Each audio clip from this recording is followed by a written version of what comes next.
The ship Unity Dawn moved through the dark space between stars like a silver needle threading through black cloth, and inside its metal walls, Ambassador Lisa Park checked her notes for the 100th time since leaving Earth orbit 3 weeks ago. The meeting ahead would change everything for humanity, and she knew the weight of billions of lives rested on the words she would speak in the next few hours. But Lisa was not thinking about herself or even about the historic nature of first contact with the Galactic Council. She was thinking about the old man sleeping in the cabin next to hers. Jake Morrison had been quiet for most of the journey and spent his time reading old books and staring out the small window at the stars that grew brighter each day as they approached Zephyria Prime, and when he did speak, it was usually to ask simple questions about the aliens they were going to meet or to tell stories about places on Earth that Lisa had never seen. The other members of her diplomatic team thought bringing Jake was a mistake, and Dr. Peter Hayes, the mission psychologist, had argued against it for weeks before they left Earth, and Captain Roy Stevens, who commanded their small escort of Marines, kept asking why they needed to bring an old veteran to a peace meeting. Lisa had tried to explain, but the words always seemed too small for what she really meant, and how could she tell them that Jake Morrison was not just any old veteran, but something much more important than that? The communication system crackled to life, and the voice of their pilot, Lieutenant Sam Carter, came through the speakers telling them that Zephyria Prime was now visible ahead and that they would dock with the orbital station in less than 2 hours. Lisa walked to the observation deck, where she found Jake sitting in his wheelchair looking out at the massive structure that hung in space like a crystal flower made of metal and glass and energy fields that glowed with colors that had no names in any human language. The station was bigger than any city on Earth, and ships from dozens of different worlds moved around it like insects around a bright light, and each ship was different from the others, with designs that followed rules of physics and beauty that humans were only beginning to understand. Jake turned his wheelchair to face her, and his blue eyes were sharp and clear despite his 97 years of life and the deep lines that covered his face like a map of all the places he had been and all the things he had seen. He smiled and asked if she was ready for this, and Lisa nodded, even though she was not sure anyone could be ready for what they were about to do. The docking process took another hour, and Lisa spent the time reviewing everything she knew about the 3 main species that controlled the Galactic Council. And the Vorthak were tall crystalline beings who thought in patterns of light and sound and had built an empire that spanned 40 star systems. Through their mastery of technology and mathematics, the Malari were beings made of gas and energy, who could change their shape at will and live for thousands of years in ships that moved through space like living things. And they were known for their wisdom and their ability to see connections between events that other species missed. The Chithin were the most numerous and looked like giant insects with hard shells and compound eyes, and they lived in massive hives that could hold millions of individuals, and they made decisions as a group mind that could process information faster than any computer. All 3 species had agreed to meet with humanity after detecting the radio signals that Earth had been sending into space for the past century, and they were curious about these new beings who had only recently learned to travel between stars. When the docking was complete, Lisa and her team gathered in the airlock, where Jake sat waiting in his wheelchair wearing his best suit and the medals from wars that had ended before most of the diplomatic team had been born. Captain Stevens and his Marines formed an honor guard, but Lisa knew that the real protection for this mission came from the frail-looking man who sat between them with hands that shook slightly when he reached for his water glass. The airlock opened, and they stepped into a corridor that stretched away into the distance like a tunnel through a mountain of crystal and metal, and the gravity was lighter than Earth normal, and the air smelled of ozone and flowers that bloomed in alien soil. Their escort was a Malari, who flowed through the air like smoke, giving shape and intelligence, and spoke through a device that translated its thoughts into words that humans could understand, and it welcomed them to Zephyria Prime and hoped that this meeting would bring peace and understanding between their peoples. They traveled through corridors filled with beings from across the galaxy, and Lisa saw creatures that walked on 6 legs and others that floated without touching the ground. and some that looked almost human except for their silver skin or their third eye or their wings that folded against their backs, like cloaks made of light. The council chamber was vast beyond imagination, with a dome that showed the stars outside and seats, arranged in circles that rose toward the ceiling like steps on a pyramid, and in the center was a platform where the speakers would stand and address the assembled. Representatives of 40 different worlds, the Vorthek High Counselor was a being of living crystal that stood 3 meters tall and spoke in harmonics that made the air itself vibrate, and when it welcomed the human delegation, its voice sounded like music played on instruments made of starlight. The Malari Warmind floated above its designated area like a cloud that had learned to think, and its presence filled the space around it with the sensation of vast intelligence and ancient knowledge. Queen Cliques of the Chithan sat surrounded by hundreds of her offspring, who moved in perfect synchronization, and their compound eyes reflected the light in patterns that were both beautiful and somehow threatening. Lisa stepped forward to address the council and began the speech she had practiced so many times, but before she could finish the formal greetings, the Vorthek counselor interrupted with a question about Earth's military capabilities and defensive strategies. The chamber fell silent, as Lisa realized that this was not going to be the peaceful first contact meeting that everyone had hoped for, and she looked back at Jake Morrison, who sat quietly in his wheelchair watching the alien beings with eyes that seemed to see more than anyone else in the room. She took a deep breath and made the decision that would change the course of galactic history, and told the council that Earth had brought its finest military representative to answer any questions about human warfare and defense. Jake Morrison slowly stood from his wheelchair and walked to the center of the platform, using his cane for support, and when he spoke, his voice carried clearly through the vast chamber. Even though it was barely above a whisper, he introduced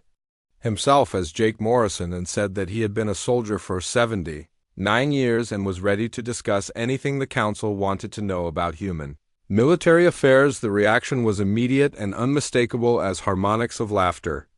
came from the Vorthek delegation, and the Malari swirled in patterns that clearly indicated amusement, and the Chithan began a buzzing sound that could only be their version of ridicule. The High Counselor spoke again and asked if the humans were making a joke by sending such an obviously weak and aged creature to discuss military matters with beings who had conquered star systems and commanded fleets of vessels that could destroy planets. Jake Morrison listened to the translation and then smiled in a way that made Lisa remember why she had insisted on bringing him despite all the arguments and objections from her superiors. Back on Earth, he looked up at the towering crystal being and said that he understood their confusion and would be happy to demonstrate exactly what 79 years of human warfare had taught him about staying alive in a dangerous universe.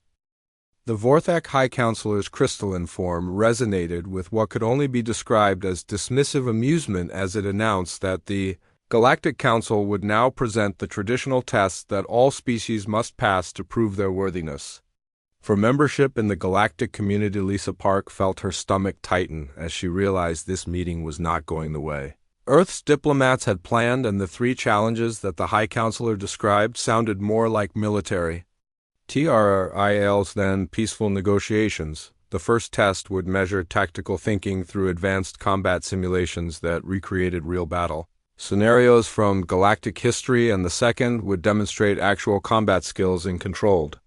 conditions, and the third would require a complete presentation of the species military history and strategic development. Each member species of the Council had brought their greatest military champions to observe these tests, and Lisa could see why as she looked around the vast chamber at beings whose very presence seemed to radiate power and authority. General Vexner of the Vorthek stood nearly 4 meters tall, and his crystalline body contained swirling patterns of light that moved like trapped lightning, and his military record included the conquest of 17 star systems and victory in over 300 space battles. Without a single defeat, the Malari Warmind called HFY floated in the center of a sphere of energy that bent space around itself and created gravitational distortions that made the air shimmer, and its intellect was said to be capable of calculating the movement of entire fleets across multiple star systems simultaneously. Queen Clix commanded A swarm of Chithan warriors, whose numbers were beyond counting, and their hive ships, could darken the skies of entire worlds, and their coordination was so perfect that they moved like a single organism with millions of bodies. The assembled aliens clearly expected Ambassador Park to present Earth's finest generals and admirals and fleet commanders to face these challenges, and the murmur of conversation that filled the chamber suggested they were curious to see what kind of warriors this new species had produced. Instead, Lisa stepped forward and announced that Earth would be represented in all three challenges by the single individual they had brought for this purpose, and she gestured toward Jake Morrison, who was slowly rising from his wheelchair. With the help of his walking cane, the reaction was immediate and overwhelming as sounds erupted from every section of the chamber that could only be described as alien laughter, and the High Counselor's harmonics became so intense that the crystal walls began to vibrate in sympathy. General Vexner spoke for the first time, and his voice sounded like music played on glass instruments as he asked if the humans were perhaps suffering from some form of species-wide mental defect that prevented them from understanding the seriousness of these proceedings. The Malari Warmind's energy field pulsed in patterns that the translation devices rendered as polite but firm expressions of concern about human judgment and decision. Making abilities. Queen Clixith's swarm produced a buzzing sound that rose and fell in waves, and the translator struggled to convey the complex mix of amusement and contempt that the Chithan were expressing. Jake Morrison waited for the sounds to die down before he began removing his formal diplomatic jacket and revealed arms that were covered with scars that formed patterns like a map of violence written in flesh, and the faded tattoos of military units whose names meant nothing to the alien observers. He folded the jacket carefully and placed it on his wheelchair before turning to face the assembled representatives of galactic civilization, and when he spoke, his voice carried an authority that seemed to come from somewhere deeper than his aged throat. He said that he understood their amusement, and that many enemies had made the same mistake of judging him by his appearance rather than his experience, and that 79 years of continuous warfare had taught him that the most dangerous opponents were often the ones who looked harmless. The chamber fell silent as Jake Morrison explained that he had been fighting in wars since he was 17 years old and had participated in conflicts on every continent of Earth, and in space stations and underwater facilities and underground bunkers, and in dimensions that existed parallel to normal reality. He had fought against humans and machines and biological weapons that had been designed to kill everything they encountered, and artificial intelligences that could predict every move a normal soldier might make, and entities from other realities that followed no rules of physics that any Earth scientist understood. General Vexner interrupted to ask what possible relevance these primitive planetary conflicts could have to galactic warfare between species that commanded technology beyond human comprehension. Jake Morrison smiled and said that the general would find out soon enough, but that in his experience the species that survived were not always the ones with the best weapons, but the ones who understood that every fight was personal, and that victory went to whoever was willing to do whatever it took to go home alive. The High Counselor announced that the first challenge would begin immediately, and the combat simulation chamber was a sphere of quantum energy that could recreate any battlefield with perfect accuracy down to the molecular level. 3 alien champions had spent centuries mastering this technology, and their best performances in the standard scenarios were legendary throughout the galaxy. The scenario that appeared around them was a mining colony under attack by superior forces, and the defending commander had limited resources and no hope of reinforcement, and the goal was simply to survive as long as possible. General Vexner had held the colony for 4 days using advanced shield technology and tactical positioning that maximized the defensive advantages of the terrain. HFY had lasted 6 days by calculating optimal resource allocation and predicting enemy movement patterns with mathematical precision. Queen Clixith had managed 5 days through swarm tactics that overwhelmed specific enemy units while avoiding direct confrontation with the main invasion force. The chamber filled with holographic displays that showed every detail of the simulated battlefield as Jake Morrison studied the interface for exactly 30 seconds before beginning his defense.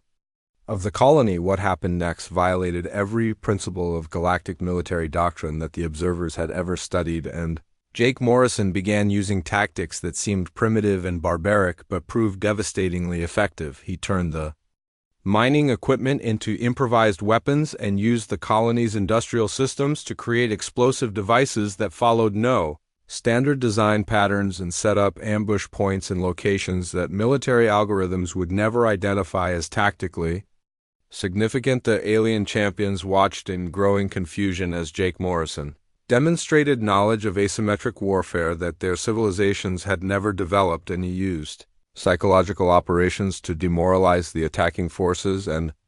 environmental manipulation to turn the battlefield itself into a weapon. Days passed in the simulation, and then weeks, and then months as Jake Morrison held the colony using strategies that combined ancient human military wisdom with creative improvisation that adapted to every change in enemy tactics. The attacking forces began making mistakes as their commanders struggled to counter defensive moves that followed no logical pattern, and Jake Morrison exploited every error with the patience of someone who had learned that warfare was not about quick victories, but about outlasting whoever wanted to kill you. When the simulation finally ended after 3 months of simulated time, the chamber was completely silent, and every alien observer was staring at the readings that showed Jake Morrison had achieved the impossible. General Vexner demanded to know what combat algorithms the human had used and what tactical databases he had access to achieve such results. Jake Morrison sat down heavily in his wheelchair and reached for the water bottle that Ambassador Park handed him, and after taking a long drink he looked up at the towering crystal being and said that he had not used any algorithms or databases. He explained that everything he had done in the simulation was based on lessons he had learned during 79 years of real combat against enemies who were trying to kill him, and that experience was a teacher that no computer program could replace. The High Counselor asked how it was possible for any being to survive continuous warfare for such an extended period, and Jake Morrison replied that survival was not about being stronger or faster or having better weapons. He said that survival was about being willing to learn from every mistake and to adapt to every new threat and to never give up even when victory seemed impossible, and that humans had been practicing these skills for their entire recorded history. The Malari War Mind spoke for the first time since the simulation began and asked if humans had really been fighting wars for their entire existence as a species. Jake Morrison nodded and said that peace was a rare and precious thing on Earth, and that most human children grew up learning about war the same way alien children might learn about mathematics or science. The chamber erupted in sounds of disbelief as the implications began to sink in, and Ambassador Park realized that the galaxy was beginning to understand that humanity was not like any species they had ever encountered. The combat demonstration chamber materialized around them like a pocket universe designed specifically for testing the fighting abilities of galactic civilizations, and the space contained every type of terrain and environment that warriors might encounter, from asteroid fields to jungle landscapes to underwater caverns. General Vexner stepped forward first to demonstrate Vorthok combat techniques, and his crystalline body began to glow with internal energy as he activated defensive shields that could deflect plasma weapons and kinetic projectiles with equal effectiveness. The general's movements were precise and calculated as he navigated through the obstacle course, and his weapon systems emerged from his body like living extensions of his crystalline structure and fired energy beams that could cut through solid metal as easily as light passing through air. His demonstration lasted exactly 12 minutes and covered every aspect of Vorthok military doctrine, from individual combat to squad tactics, and the observers could see why the Vorthok had conquered so many star systems through their combination of advanced technology and mathematical precision. Worm's HFY flowed into the chamber next, and its gaseous form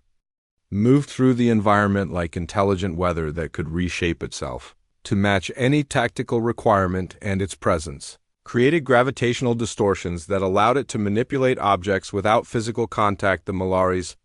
weapons were fields of pure energy that could disrupt matter at the molecular level, and its ability to exist in multiple dimensional states simultaneously meant that Conventional attacks passed harmlessly through its body while it struck from angles that should have been impossible. The demonstration revealed why the Malari were considered the most strategically advanced species in the galaxy, as HFY showed tactical capabilities that operated on levels of reality that most beings could not even perceive. Queen Clixt H entered the chamber surrounded by a swarm of her offspring that moved in perfect coordination, like a single organism with thousands of bodies, and each individual Chithin was equipped with natural weapons that could penetrate most known armor systems. The swarm flowed through the environment like a living tide that adapted instantly to every obstacle, and their coordination was so perfect that they could execute complex maneuvers without any visible communication between individuals. Their demonstrations showed how the Chithin had overwhelmed entire galactic sectors through sheer numbers and flawless teamwork that turned individual weaknesses into collective strength. When Jake Morrison's turn came, he made a request that surprised everyone in the chamber, as he asked for something that seemed almost primitive compared to the advanced technology the aliens had displayed. He wanted a simple combat knife and a training area with varied terrain and obstacles. And when the chamber reconfigured itself to match his specifications, the result looked like a basic military training facility that might have existed on Earth centuries ago. The alien champions equipped themselves with energy weapons and powered armor and enhancement technology that augmented their natural abilities to superhuman levels. What happened next challenged everything the galaxy thought they knew about individual combat, as Jake Morrison moved through the environment with a fluidity that seemed to defy the limitations of his aged human body. He used every shadow and piece of cover as if the terrain itself was working with him, and his movements followed patterns that the alien observers' tactical computers could not analyze or predict. General Vexner attacked first with precision energy beams that should have ended the engagement immediately, but Jake Morrison was no longer where the beam struck, and his knife found gaps in the crystalline armor that the Vorthak designers had never imagined could be exploited. The general's mathematical combat algorithms tried to track the human's movement patterns, but Jake Morrison fought like water flowing around obstacles, and his attacks came from angles that violated every principle of logical tactical thinking. When the Vorthak general fell, Jake Morrison was already moving toward Warmind. HFY and the Malari's multidimensional combat capabilities met something they had never encountered before. Jake Morrison seemed to understand atmospheric pressure and gas dynamics better than beings who were themselves made of gas, and he used sound and vibration and electromagnetic interference to disrupt the Malari's ability to maintain cohesion. The ancient human moved through the Warmind's energy fields like he could see the invisible currents that held the gaseous being together, and his knife strikes targeted points that caused cascading failures in the Malari's energy matrix. HFY collapsed into dispersed gas that struggled to reassemble, while Jake Morrison turned to face Queen Clixt and her swarm with the same calm expression he had worn throughout the entire engagement. The Chithin swarm attacked with coordination that had overwhelmed countless enemies, but Jake Morrison did something that no opponent had ever attempted, as he began making sounds and movements that seemed random but created psychological responses in the hive mind. The swarm's perfect coordination began to break down as individual Chithin started responding to stimuli that their collective consciousness could not filter out, and Jake Morrison used light patterns and sound frequencies that turned the swarm's greatest strength into a weakness. The hive mind that had been their advantage became a liability. As confusion spread through the collective and individual, Chithin began attacking each other instead of their intended target. Queen Clixt herself tried to restore order, but Jake Morrison had already identified the behavioral patterns that controlled hive communication, and his interference created feedback loops that paralyzed the swarm's decision-making process. When the combat demonstration ended, Jake Morrison stood alone in the center of the chamber, still holding his simple knife, while the three greatest military champions in galactic history struggled to understand how they had been defeated by techniques that seemed primitive and barbaric. Ambassador Park stepped forward to provide context that sent shock waves through the assembled observers as she explained that Jake Morrison had been fighting continuously for 70 9 years against every type of enemy that Earth had ever produced. She told them that he had survived wars against other humans who shared his intelligence and adaptability, and conflicts with artificial intelligences that could process information faster than biological minds, and battles against bioengineered creatures that had been designed specifically to kill human beings. Jake Morrison had fought in environments that ranged from Arctic wastelands to tropical jungles to the vacuum of space, and underwater cities and underground tunnel systems and alternate dimensions where the laws of physics operated differently. Each conflict had taught him something new about survival and combat and adaptation, and he had never stopped learning, because the alternative was death, and humans who stopped learning did not live long enough to become old soldiers. The chamber erupted in sounds of disbelief as the alien observers began to understand that they had not been evaluating a representative of human military capability, but rather witnessing a demonstration by someone who represented the accumulated wisdom of an entire species. Approach to warfare. General Dexner's harmonics carried tones of confusion and something that might have been fear as he asked how any biological being could survive continuous combat for such an extended period. Jake Morrison sat down in his wheelchair and accepted the towel that Captain Stevens handed him, and after wiping the sweat from his face, he looked up at the crystalline general and said that survival was not about having the best weapons or the strongest armor. He explained that survival was about understanding that every enemy would teach you something if you lived long enough to learn the lesson, and that humans had been students of warfare for so long that fighting had become as natural as breathing. The Malari war mind reformed enough to ask why humans had developed such an extensive understanding of combat when most species achieve civilization by moving beyond primitive violence. Jake Morrison replied that humans had never had the luxury of moving beyond violence because their planet was a dangerous place and their history was filled with threats that required constant vigilance and adaptation. He said that humans had learned to fight not because they enjoyed violence, but because the universe was full of things that wanted to kill them, and the only choice was to become very good at staying alive. The High Counselor announced that the final challenge would begin immediately, and Jake Morrison smiled because he knew that the hardest part was still ahead, and that the galaxy was about to learn something that would change their understanding of warfare forever. Ambassador Park felt a mixture of pride and terror as she realized that humanity's oldest soldier was about to reveal the true scope of human military development to beings who thought they understood what war really meant. The chamber began to reconfigure itself for the historical presentation challenge, and Jake Morrison asked for access to Earth's complete military archives because 79 years of personal experience was only a small part of the story he needed to tell.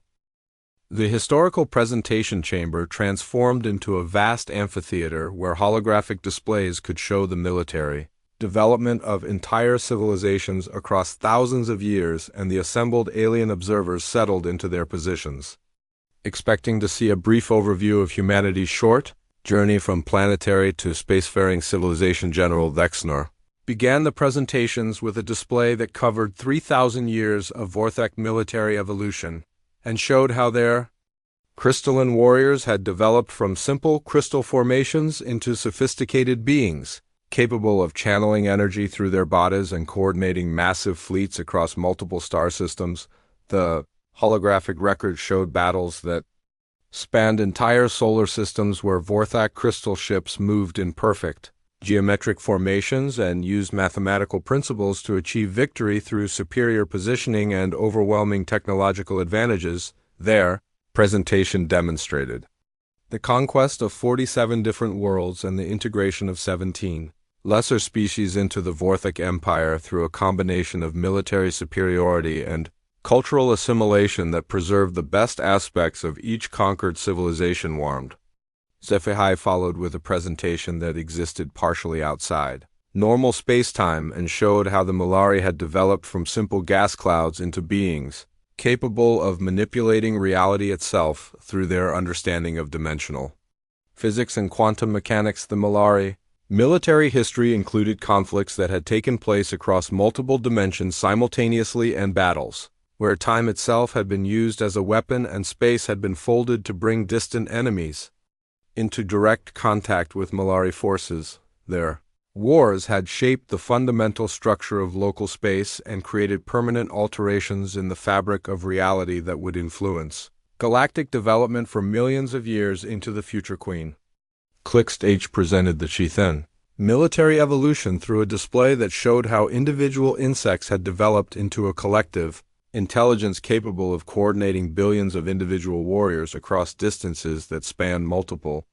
star systems. The Chithen had fought wars of pure attrition where their ability to replace losses faster than enemies could inflict them had worn down civilizations that possessed superior technology and individual combat capabilities. Their hive ships could darken entire skies, and their swarm tactics had overwhelmed defensive positions that should have been impregnable through sheer numerical superiority and perfect coordination. Each presentation lasted several hours and demonstrated thousands of years of military development that had culminated in the three most powerful civilizations the galaxy had ever known. The alien observers expected humanity's presentation to be correspondingly brief, since humans had only been aware of other intelligent life for a few decades, and their recorded history covered at most a few thousand years. Jake Morrison stood slowly and activated the holographic display system with movements that seemed uncertain, as if he was unfamiliar with the advanced alien technology. He began by explaining that human military history was different from what the Council had seen so far, because humans had never experienced extended periods of peace and had been developing warfare techniques continuously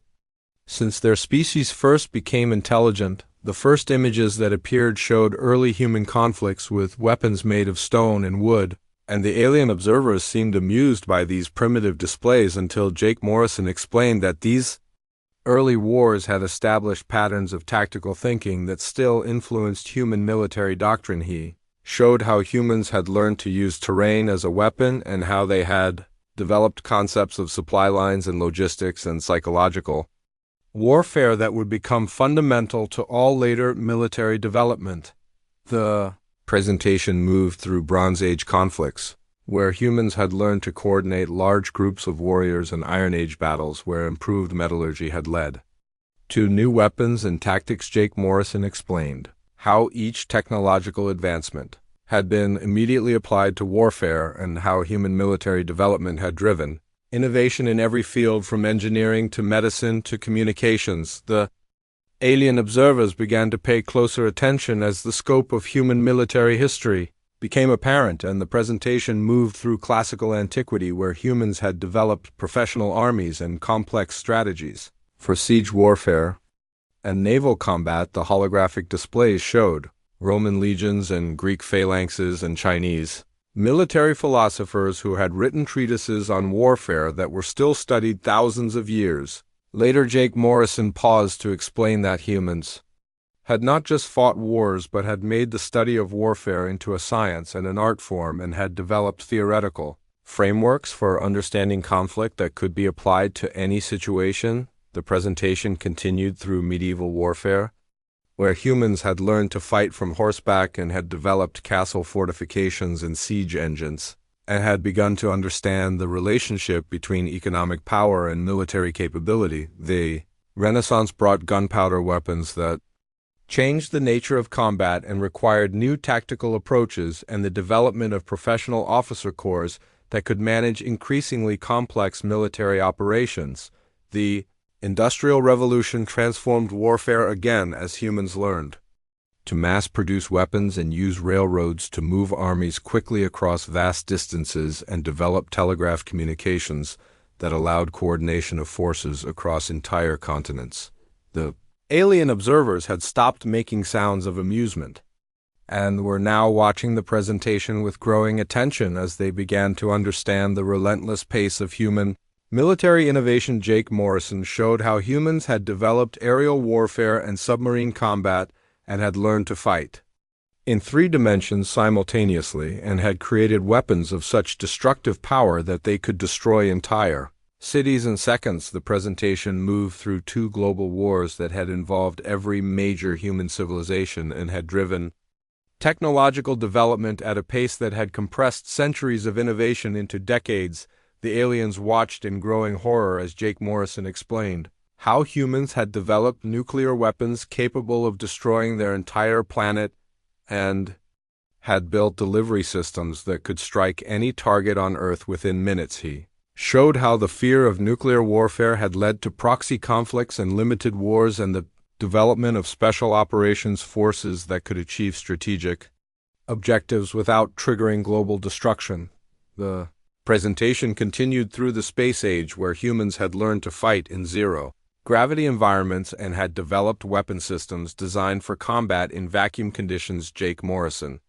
explained how humans had fought wars against artificial intelligences that had tried to exterminate biological life and had developed countermeasures against every form of technological warfare that their enemies had attempted. He showed conflicts with bioengineered organisms that had been designed as living weapons and battles in alternate dimensions, where human forces had fought entities that followed no known laws of physics. Alien observers were completely silent now as they began to understand that humanity had not just developed military technology, but had made warfare into the central organizing principle of their entire civilization. Jake Morrison paused the presentation and looked around the chamber at the assembled representatives of galactic civilization and said that what they had seen so far covered approximately 6,000 years of recorded human military history. He explained that this represented only the conflicts for which humans had written records, and that archaeological evidence suggested that warfare had been a constant feature of human existence for at least 50,000 years. The High Counselor spoke for the first time since the presentation began and asked how any species could survive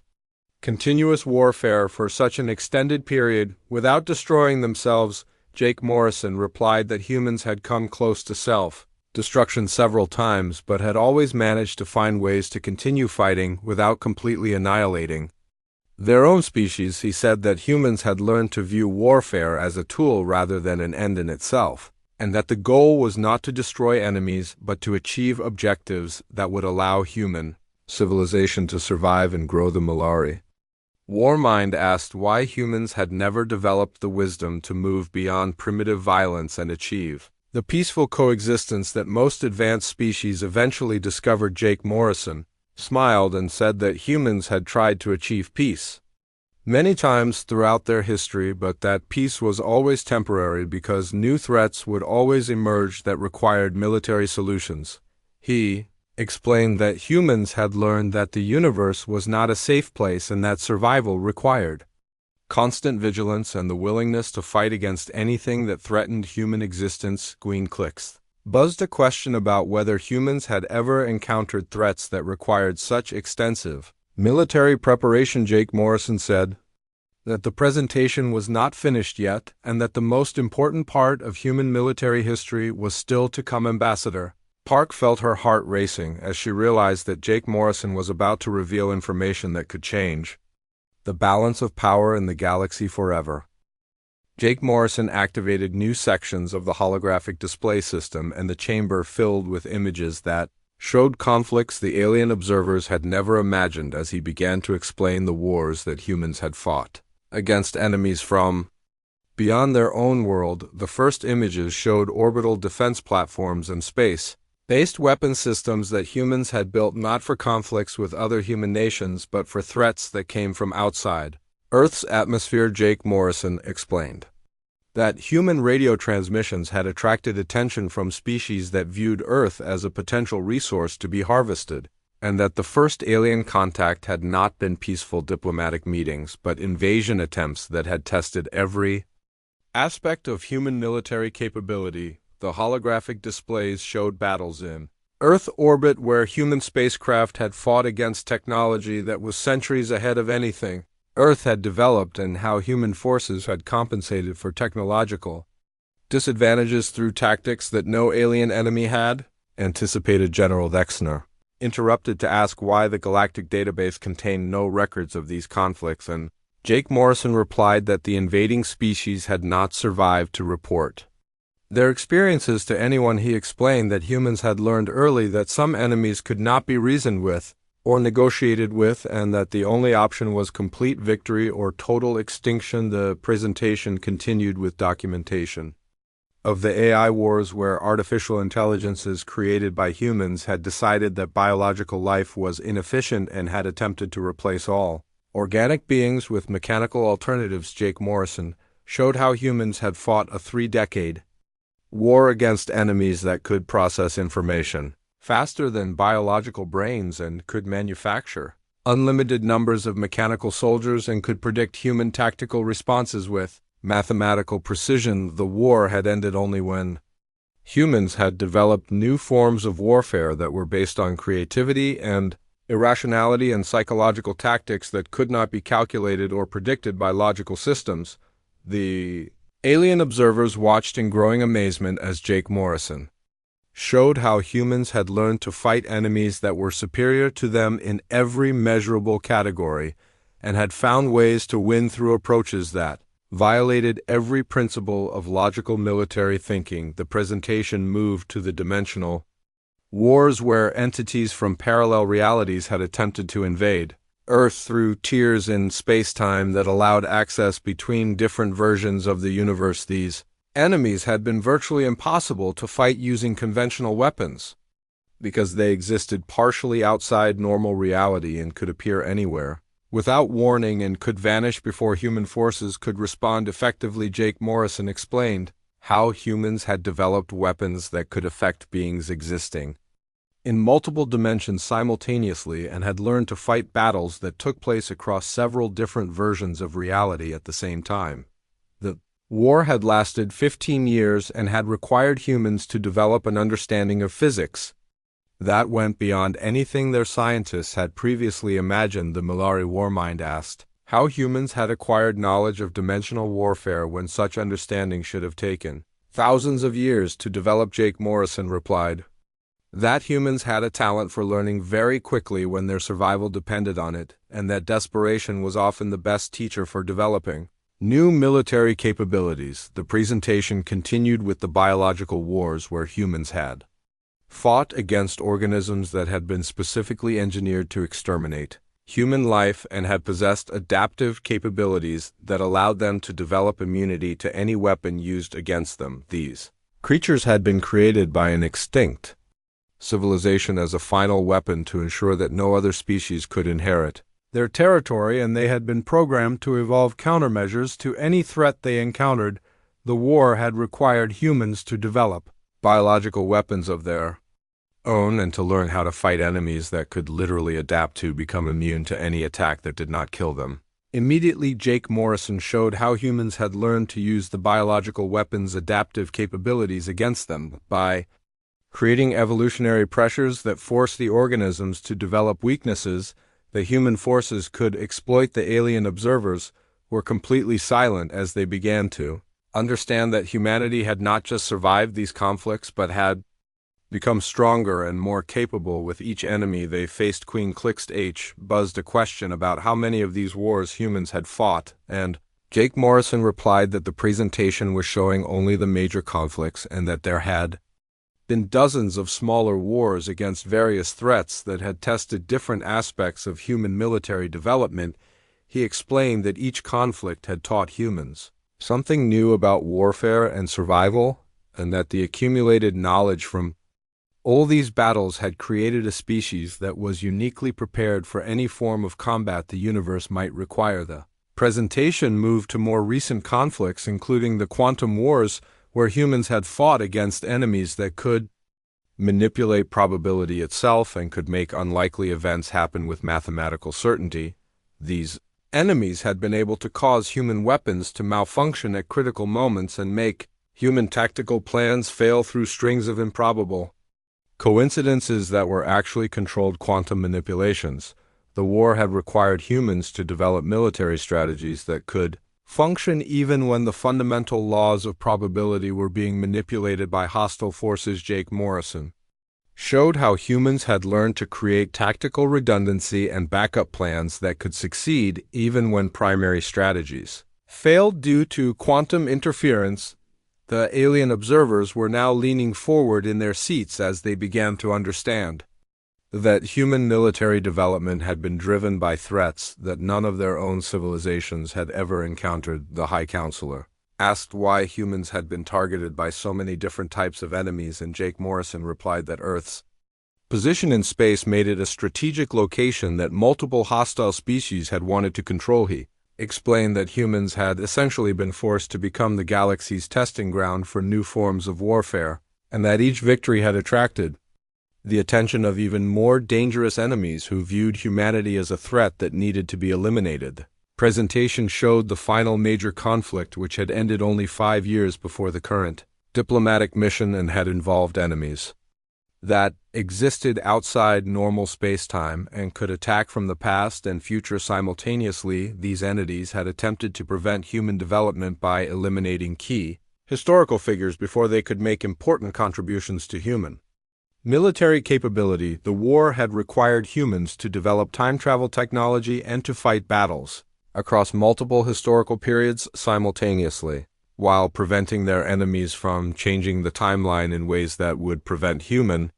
civilization from developing. Jake Morrison explained that the victory in this conflict had finally given humans the breathing room to develop space travel and begin exploring the galaxy to make contact with other civilizations. The alien observers sat in stunned silence as they processed the implications of what they had learned and began to understand that humanity was not a young species seeking to join galactic civilization, but rather a battle-tested military force that had survived challenges that would have destroyed most other civilizations. General Vexner spoke first and asked if humans were planning to conquer the galaxy using the military capabilities they had developed during these conflicts. Jake Morrison replied that humans had no interest in conquest because they had learned that the universe contained enough real threats to keep them busy without creating artificial enemies through unnecessary aggression. He explained that humans were offering to share their military knowledge with galactic civilization because they understood that the enemies they had fought were still out there and would eventually discover other inhabited worlds. The Milari Warmind asked what humans wanted in return for sharing this knowledge, and Ambassador Park stood to answer that question as Jake Morrison sat down heavily in his wheelchair, looking suddenly very tired after reliving 79 years of continuous warfare. Lisa explained that humans wanted only one thing from the galactic community, and that was the chance to teach other species how to survive the threats that were coming, and to build alliances that could defend the galaxy against enemies that no single species could face alone. The chamber erupted in urgent conversations as the alien representatives began to understand that this diplomatic meeting had revealed information that would change the balance of power in the galaxy, and that humanity represented not just a new member species, but a military capability that could tip the scales in conflicts that were yet to come. The Galactic Council chamber remained silent for several minutes as the assembled representatives processed the implications of everything they had learned about human military capabilities and the threats that had shaped humanity's development into the most combat-experienced species the galaxy had ever encountered. General Vexner was the first to speak, and his crystalline form resonated with harmonics that the translation systems rendered as careful and respectful inquiry about whether humans would be willing to share their tactical knowledge with species that had previously dismissed their capabilities. Jake Morrison looked up from his wheelchair, where he had been resting after the exhausting presentation, and replied that humans had always been willing to teach survival skills to anyone who was facing real threats, but that the lessons often required students to abandon their preconceptions about how warfare should be conducted. The Milari Warmind flowed closer to the central platform and asked whether human military doctrine could be adapted by species that had evolved different physical capabilities and cognitive structures. Ambassador Park stepped forward to explain that human military philosophy was based on universal principles of adaptation and creative problem-solving that could be applied by any intelligent species, regardless of their biological or technological characteristics. She said that the core of human warfare was not about specific weapons or tactics, but about the willingness to learn from every encounter. and to develop new approaches when existing methods proved inadequate. Queen Clix spoke for her swarm and asked whether humans would consider forming military alliances with species that had previously underestimated their capabilities. Jake Morrison smiled and said that humans understood that everyone made mistakes in initial assessments and that the ability to recognize and correct errors was one of the most important military skills any species could develop. The High Counselor announced that the Galactic Council would need time to discuss the implications of what they had learned, but that it was clear the original purpose of this meeting had been fundamentally altered by the revelations about human military experience. Several hours passed as the alien representatives held private consultations with their home governments and military commanders while the human delegation waited in quarters that had been provided for them aboard the orbital station. Jake Morrison spent the time sleeping in a chair while Ambassador Park reviewed the diplomatic protocols for situations that no Earth negotiator had ever anticipated. When the council reconvened,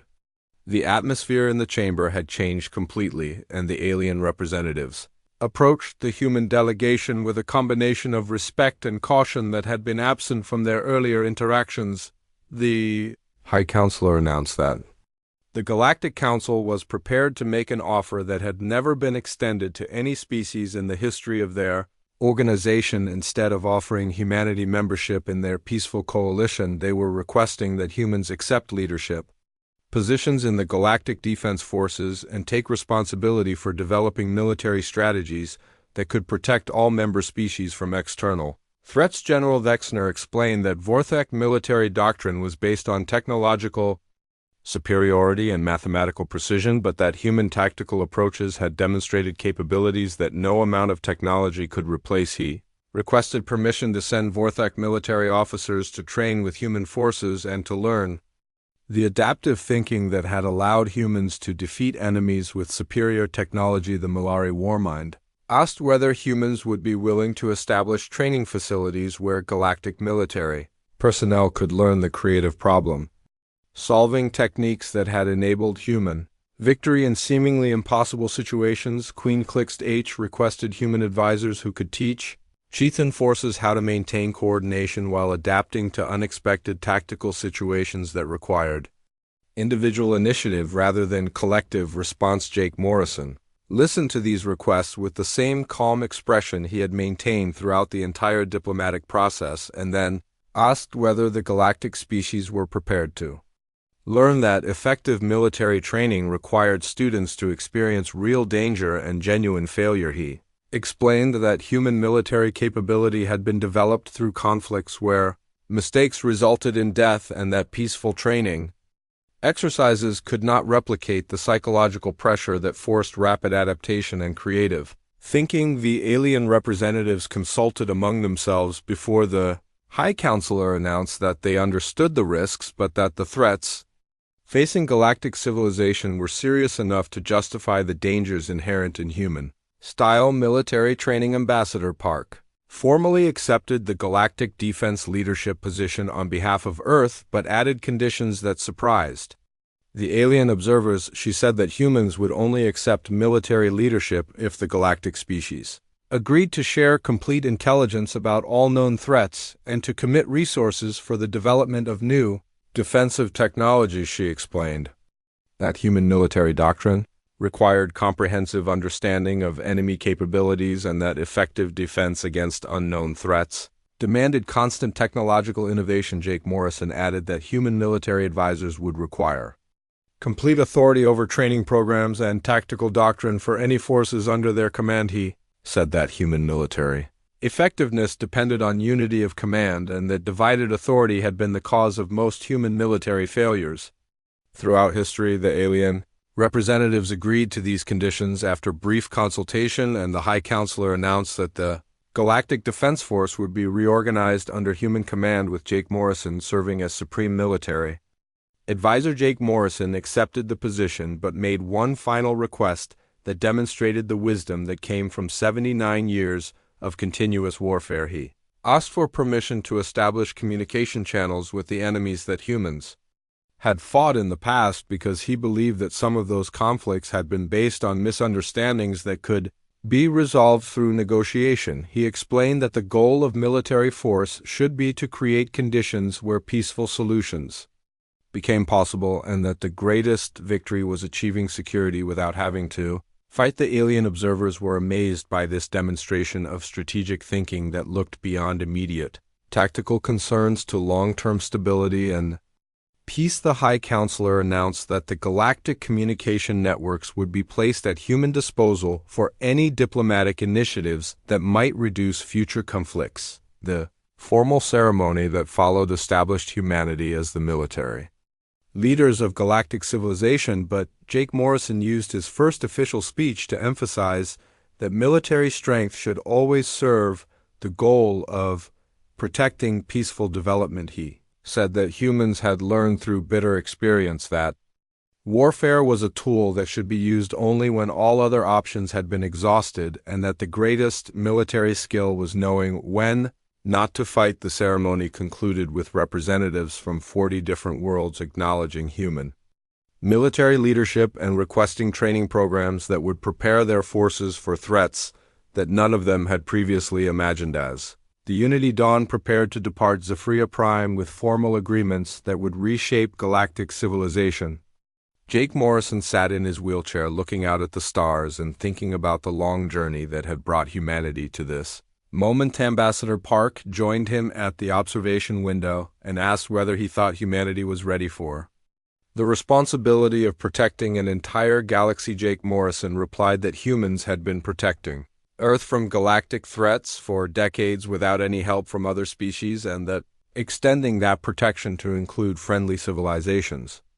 was simply a logical expansion of existing human security doctrine. He said that the real question was whether the galaxy was ready to learn what humans had discovered about the nature of survival in a universe filled with hostile forces. The ship departed the orbital station carrying not just diplomatic agreements, but the beginning of a new era, where human military experience would become the foundation for galactic security. Jake Morrison fell asleep during the journey home and dreamed of peaceful worlds where children could grow up without learning how to fight, and where the hard-won lessons of human warfare could be used to ensure that future generations would never face the threats that had shaped humanity into the galaxy's most effective warriors. When he woke up, the stars looked different somehow, and he realized that for the first time in 79 years he was thinking about peace as something that might actually be possible rather than just a brief pause between inevitable conflicts. The Unity Dawn continued its journey toward Earth, carrying the news that humanity had become the military guardians of galactic civilization, and that the oldest soldier in human history had finally found a war worth winning.